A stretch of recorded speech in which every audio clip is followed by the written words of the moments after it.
This is Audible.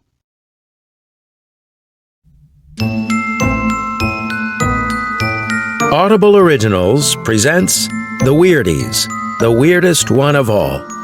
Written by Michael Buckley. Performed by Helena Bonham Carter.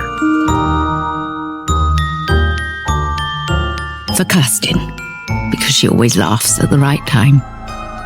And with apologies to Billy Joel.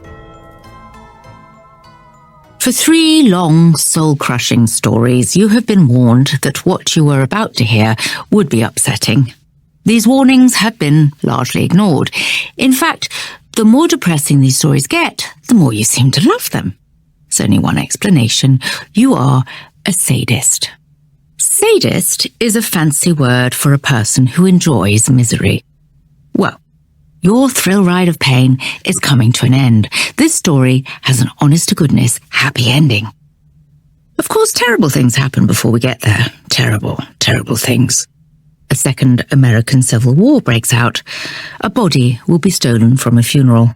A brave groundhog's quest to free his kind will end in blood. But I promise, when all is said and done, happiness will rule the day. Well, something approaching happiness. You'll just have to see how you feel when it's over. Before we begin, a brief recap of previous events may prove useful. Once, there were 3 thoroughly bizarre children who were raised in a home full of criminals, con artists, suspected cannibals, political spin doctors, and other lowlifes, all of whom were terrible influences and taught the children some very bad habits.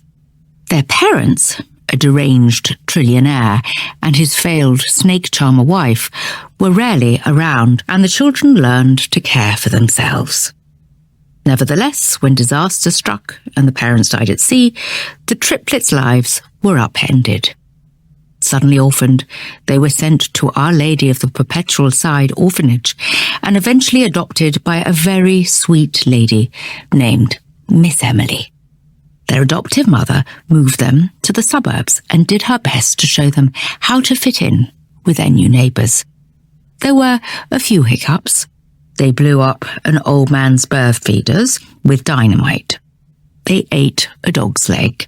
They started a cult that fleeced the entire state of Florida. You know, typical kid stuff. Just as the children were starting to adjust, their real parents returned from the grave and dragged them back to the family's mansion. There, they were put to work, knocking down walls in search of a hidden fortune. Mostly, they found a lot of asbestos.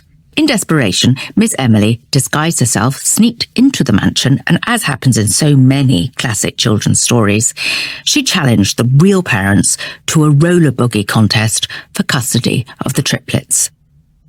The music and skating were an enchanting departure from the morose nature of these stories. But they set off a chain reaction that ended with an attack by vengeful ghosts and the opening of a massive sinkhole that swallowed the real parents, the fortune, and much of the first floor. Being an orphan is a bummer. Being doubled orphaned is a tragedy.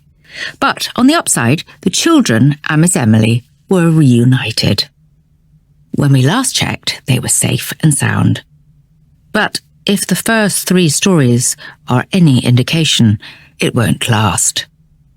Allow me to introduce you to the Weirdie triplets. The boy was called Barnacle Weirdie. He believed that mental illnesses could be cured with a good poke to the brain. A jab in the frontal lobe relieved depression.